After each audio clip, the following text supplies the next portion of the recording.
Welcome back, section 4. We are going to talk about diversity and media relations today.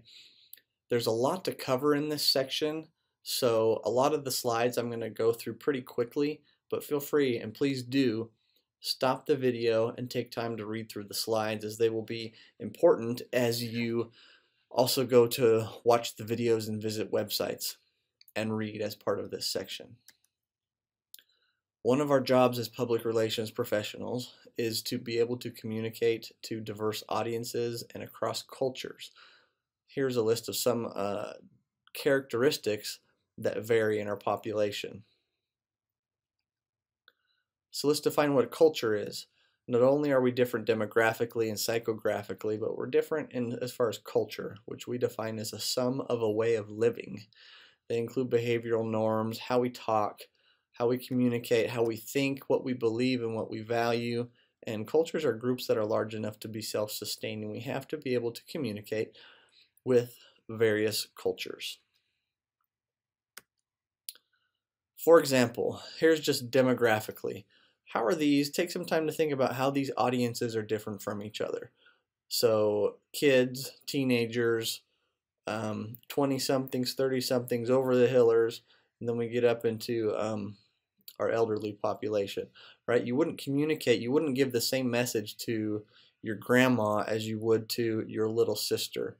You may give the same message, but you're going to say it in a different way. That's what I mean as far as communicating with diverse groups. They each use different types of media. They each have different levels of being influenced by media.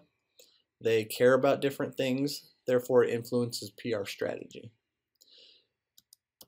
I'm going to put these slides on the page, and instead of talking about them, I want you to pause the video and look at the different characteristics of Generation Y and the other generations, the other classifications that I'll show you, and think about what implications these differences have to how you communicate with them as a PR professional.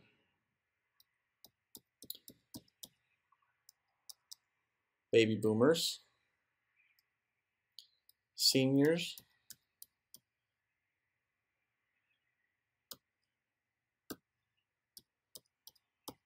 even women and men are different in how they consume news, in their habits, their purchasing habits, how they influence one another. Again, this is a growing segment of the population, and people are way more tolerant to this group than they have been in the past. They are a group that we also need to communicate with effectively.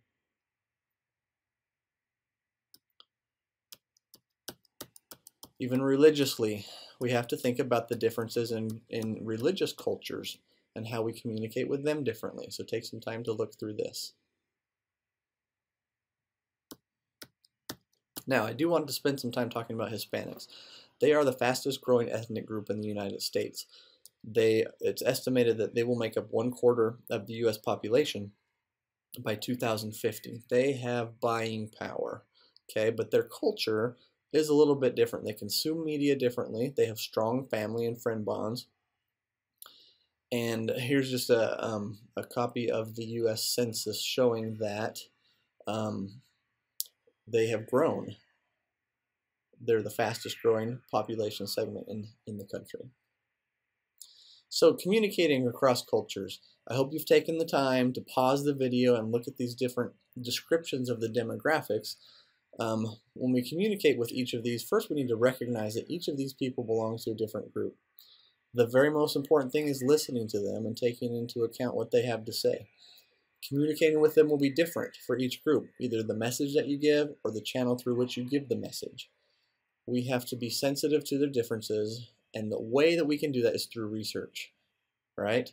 We can only communicate with them effectively if we've done our research to learn about these groups.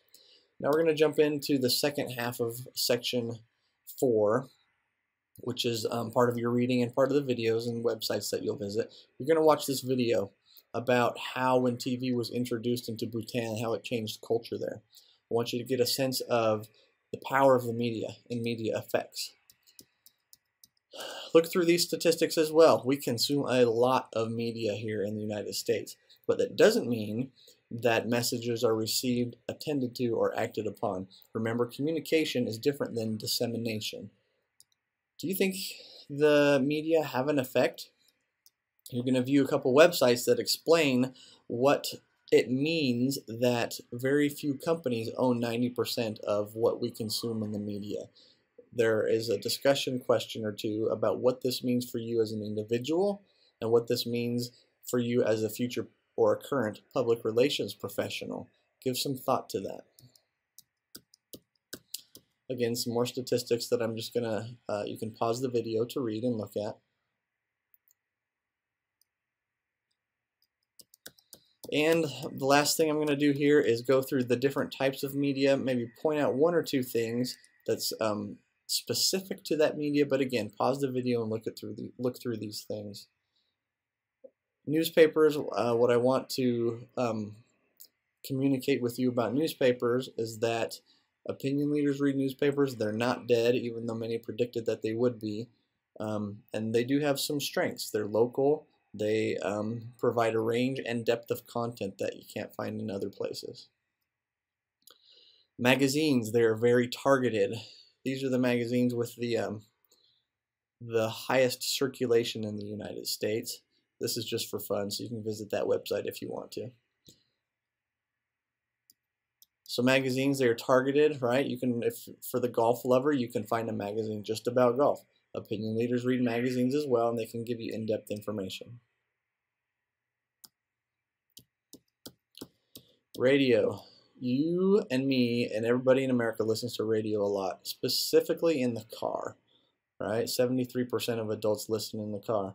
Well, what are some strengths? It's local and it's interactive. You can call in and you can interact with the hosts. Again, each of these channels has different implications for public relations practitioners based on their strengths and weaknesses. TV, the most depth that you'll get on a news story is about 58 seconds. That's not really deep. On the other hand, cable TV is very targeted. This has implications for the channels through which you will communicate with your audiences, especially diverse audiences. When we talk about new media, we're talking about social media and just things on the internet. Very interactive and participatory, and it makes the world a transparent place. You can't hide news anymore.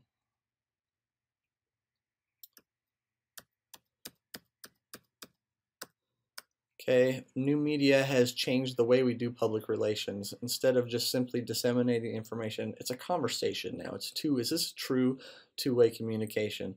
In other words, new media have really facilitated the ideal practice of public relations. Take some time, read through these slides as well. And then some tips for working with the media. Be honest is the most important thing. Give the journalists what they want in the form that they want. Anticipate their needs and try to get management to interact with them as much as possible. Assume that everything that you say is working on is said on the record, and don't be afraid to say I don't know. Again, look through these slides as well, pause them to read through them. And lastly, in every PR job I've ever had, these are the kinds of things that I've written as far as when it comes to media relations. Fact sheets, news releases, backgrounders, feature stories, pitching stories to the media, writing for the company's website, and even providing photography and images to reporters. That's a quick overview of what we're covering in Section 4. Again, if you have questions, please don't hesitate to get in touch with me. Thanks.